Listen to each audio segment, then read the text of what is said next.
देखते हैं हम लोग फार्मूला ऑडिटिंग क्या होता है। फार्मूला ऑडिटिंग में इसमें कुछ ऑप्शंस हैं जैसे trace president, trace dependent, remove arrows, show formulas, error checking और इवेलुएट फार्मूला। देखिए, ट्रेस प्रेसिडेंट और ट्रेस डिपेंडेंट, इसमें हम ये चेक करेंगे कि कौन सा वैल्यू किस पे डिपेंडेंट है या कौन सा वैल्यू किस पे निर्भर कर रहा है। उसके लिए कुछ उदाहरण यहाँ पे हम जैसे लेते हैं। जैसे कि यहाँ पे हम आए और कुछ नंबर ले लें, जैसे 10,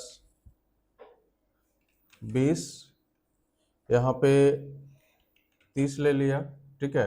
या फिर इन दोनों को ऐड करके, है ना, यहाँ पे 10 और 10 प्लस 20 का एडिशन लेते हैं, तो 10 और 20 कितना हुआ, 30 हुआ। तो यहाँ पे ले लिया। एक नंबर हम यहाँ पे लेते हैं उदाहरण के लिए 45, एक यहाँ पे लेते हैं 65, और एक यहाँ पे लेते हैं वापस से हम 25, ठीक है। यहाँ पे क्या करेंगे कि इक्वल टू प्रेस करेंगे और इन तीनों को जोड़ेंगे, ठीक है। तो इस सेल को सेलेक्ट करेंगे प्लस इस सेल को सेलेक्ट करेंगे प्लस इस सम सेल को सेलेक्ट करेंगे और इंटर करेंगे, ठीक है। तो टोटल कितना आया, 140। अब हम ये 140 पे यहाँ पे हम क्लिक करते हैं, 140 है इस पे हम क्लिक करेंगे या फिर हम इसको सेलेक्ट करेंगे, ठीक है। चलिए, सेलेक्ट करने के बाद ट्रेस प्रेसिडेंट पे हम क्लिक करेंगे। किस पे, ट्रेस प्रेसिडेंट पे क्लिक करेंगे, ठीक है। जैसे ही क्लिक किया तो यहाँ पे देखिए, एक काम करते हैं,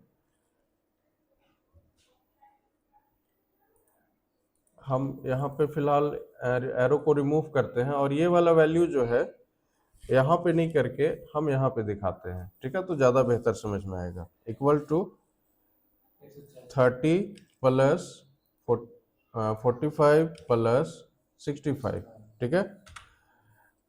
अब हम यहाँ पे क्लिक करेंगे और ट्रेस प्रेसिडेंट पे क्लिक करना है। कहाँ पे क्लिक करना है, ट्रेस प्रेसिडेंट पे, है ना। तो इस ट्रेस प्रेसिडेंट पे जैसे ही हम क्लिक करेंगे तो देखिए क्या होता है। देखिए, यहाँ पे क्लिक किया तो देखिए यहाँ पे 3 एरो यहाँ पे ड्रॉ हुआ, ठीक है, जो कि एक 30 को इंडिकेट करता है, एक 45 को और एक 65 को। इसका मतलब क्या हुआ कि 140 में ये तीनों वैल्यू शामिल है। 140 किससे बना है, 30 से, 45 से और 65 से, ठीक है। कोई समस्या इसमें नहीं ना। अब इसका एक और उदाहरण हम लेते हैं। अब ये तो नॉर्मल एग्जांपल हमने लिया, एक यहाँ पे हमने वी लुकअप फंक्शन यूज किया था। चलिए हम यहाँ पे आते हैं, ठीक है। सॉरी, ये वी लुकअप नहीं, ये सम इफ का फंक्शन है, ठीक है, सम इफ्स का। चलिए, इसमें ये फोल्डर का नाम एक्चुअली गलत है।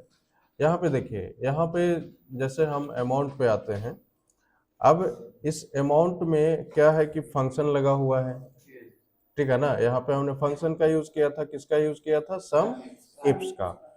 अब इस यहाँ पे जो है ये वाला सेल कौन कौन से सेल को मिलकर के बना है, यानी कि ये 10,000 जो है आया वो कैसे आया, इसमें कौन किस किस सेल का या किस किस रेंज का यूज इसमें किया गया। तो इस पे क्लिक करेंगे और फॉर्मूला पे आना है और ट्रेस प्रेसिडेंट पे क्लिक कर देंगे, ठीक है।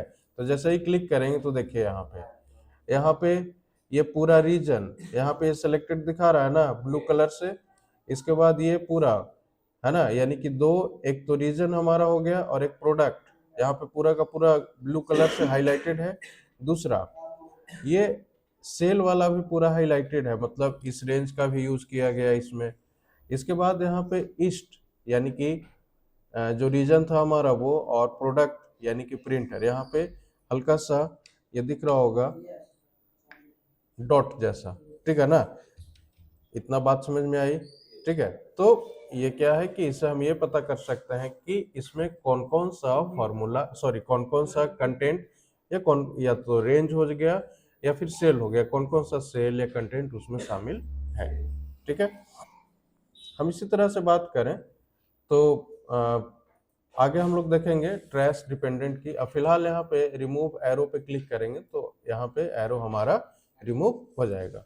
चलिए, एक चीज और देखते हैं यहाँ पे। अब जैसे कि मान लिया हम 25 पे क्लिक करें, ठीक है, अब ट्रेस प्रेसिडेंट पे वापस क्लिक करते हैं तो यहाँ पे क्या दिखा रहा है, the trace precedent commands are required that the active cell contain a formula which include valid reference. Short out ये समझिए कि 25 जो है किसी पे डिपेंडेंट नहीं है, या फिर इसमें किसी भी तरह का कोई फंक्शन यूज नहीं हुआ है ना, किसी भी तरह का फॉर्मूला यूज नहीं हुआ है, ठीक है। अब जैसे हम 65 की बात करें तो इसके साथ भी वही समस्या है, क्योंकि इसमें किसी भी तरह का फॉर्मूला या फंक्शन नहीं है, या फिर ये किसी भी वैल्यू पे निर्भर नहीं करता है। आगे चलते हैं ट्रैश डिपेंडेंट। अब मानते हैं यहाँ पे, मान लेते हैं कि हम 10 को लेते हैं, ठीक है, किसको लेते हैं, 10 को। अब यहाँ पे ट्रैश डिपेंडेंट पे क्लिक करें तो देखिए 10 जो है किस में शामिल है, 30 में, 10 30 में शामिल है, तो ये 30 को इंडिकेट कर रहा है। यहाँ से हम एरो को रिमूव करेंगे। चलिए यहाँ पे आते हैं और ट्रैश डिपेंडेंट पे क्लिक करेंगे तो देखिए ये 45 किस में अवेलेबल है, 140 पे, यानी कि 45 जो हमारा है वो 140 में शामिल है, ठीक है। हम रिमूव एरो पे क्लिक करेंगे तो एरो हमारा रिमूव हो जाएगा।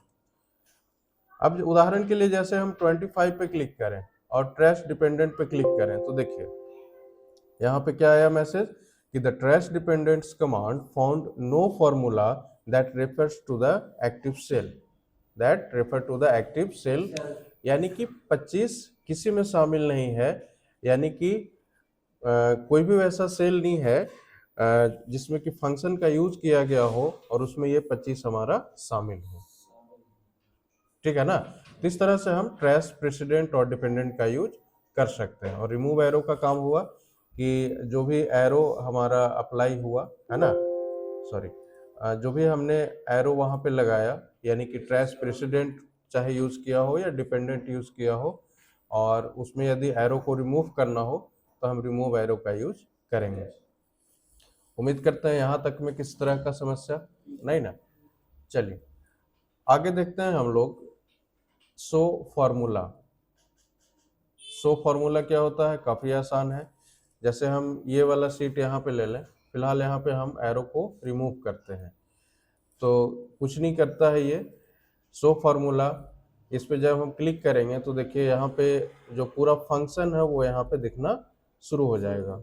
हम थोड़ा सा इसको इधर नेविगेट करते हैं, देखिए ये पूरा का पूरा फंक्शन यहाँ पे दिखना शुरू हो गया ना, यानी कि जहाँ भी फॉर्मूले का यूज होगा वहां पे फॉर्मूला शो हो जाएगा। हालांकि फॉर्मूला शो कर हटाने के लिए यहाँ पे क्लिक कर देंगे तो ये हट जाएगा। हालांकि फॉर्मूला को शो करने के लिए हम F2 का भी यूज करते हैं, है ना, या फिर हम इसके फॉर्मूला बार में भी इस चीज को हम यहाँ पे देख सकते हैं, ठीक है। हम यहाँ पे आते हैं, इस पे आते हैं, सॉरी,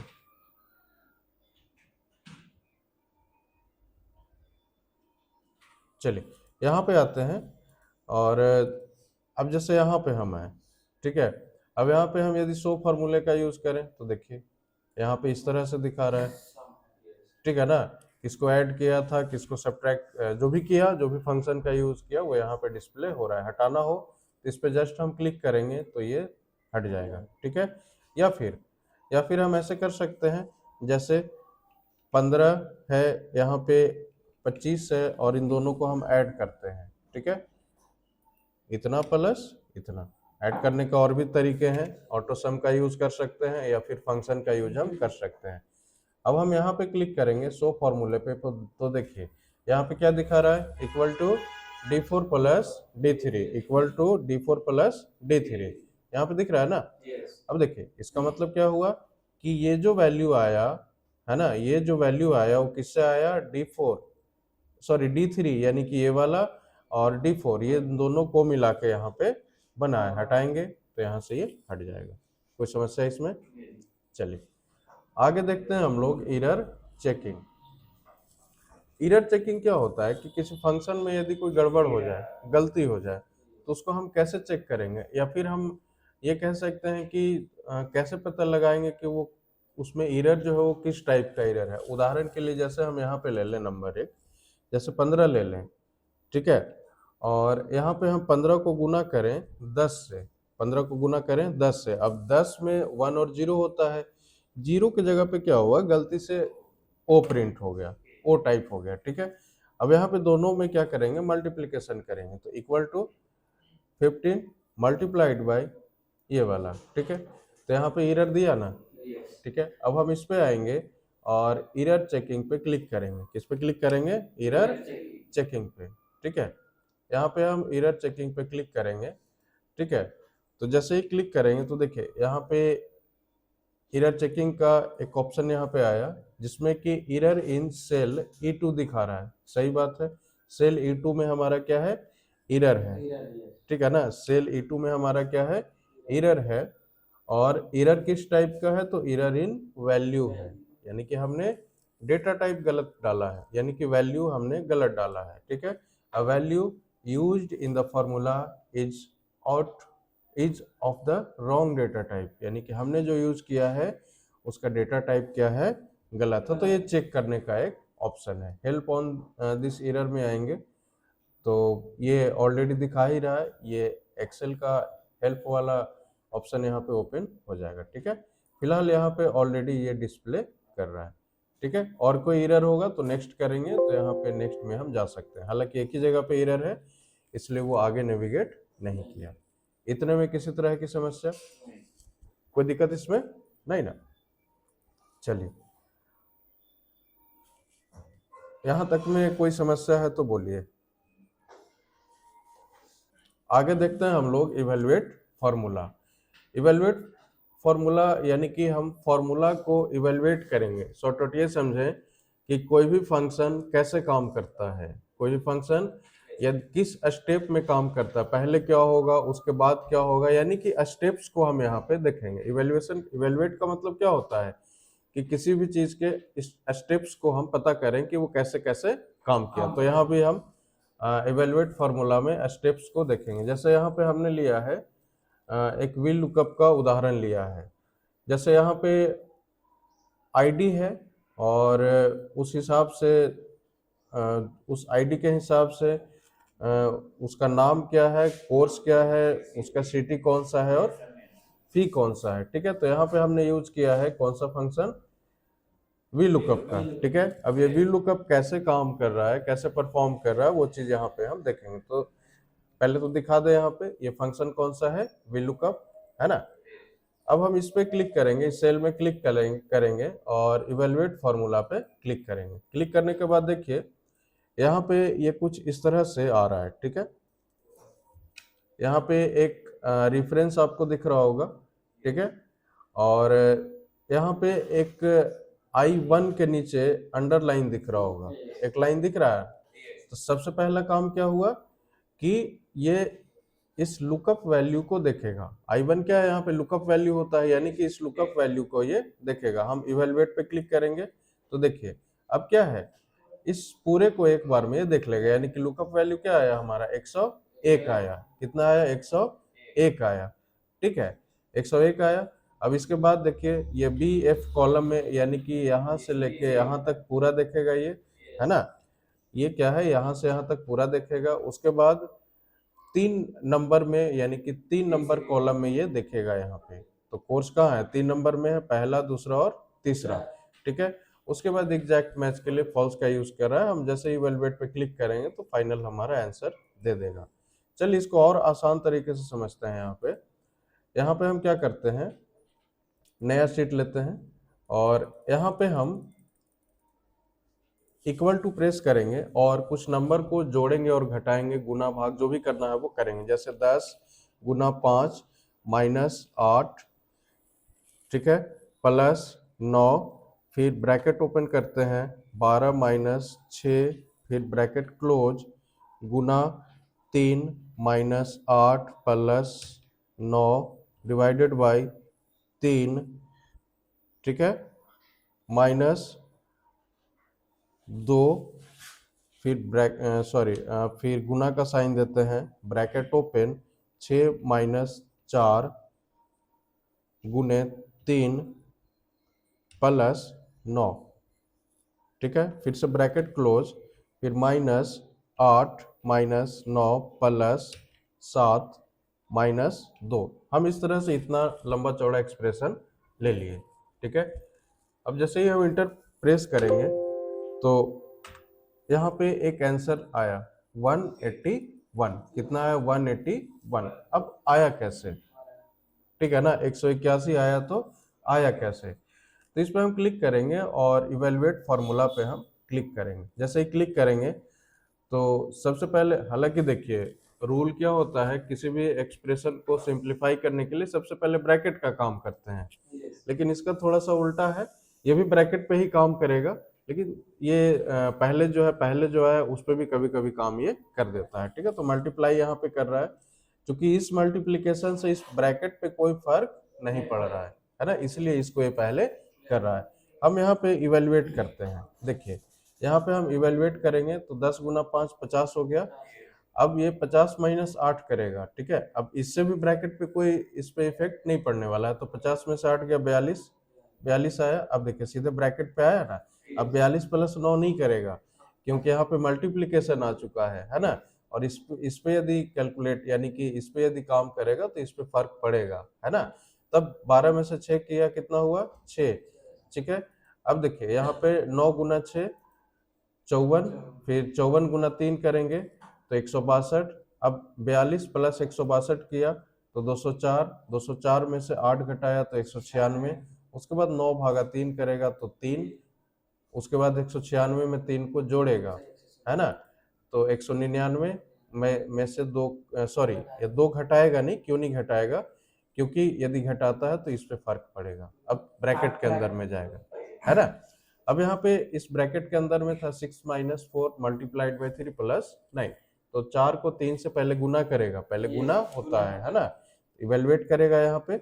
इसके बाद 6 माइनस 12, 6 माइनस 12 यानी कि माइनस 6 प्लस 9 यानी कि 3। अब देखिए यहाँ पे 2 गुना 3 होगा तो 2 तिया 6, और 199 में से 6 घटेगा तो कितना होगा? 193। ठीक है, इसके बाद 193 में से 8 घटेगा तो 185, इसमें से 9 घटेगा तो 176, और 176 में 7 ऐड होगा तो 183, इसमें से 2 घटेगा तो 181। ये क्या किया? फॉर्मूला को इवेलुएट किया, यानी कि स्टेप बाय स्टेप हर चीज को यहाँ पे इसने क्या किया? रिप्रेजेंट कर दिया। हम रीस्टार्ट करेंगे तो फिर से वही प्रोसेस हमारा चालू हो जाएगा। बात समझ गए?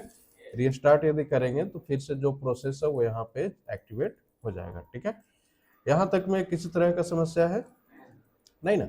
तो इवेलुएट फार्मूला क्या होता है, उम्मीद करते हैं अच्छे से समझ में आया। ठीक है, तो इस तरह से फार्मूला ऑडिटिंग हमारा पूरी तरह से खत्म हो गया। कोई समस्या इसमें नहीं ना? चलिए।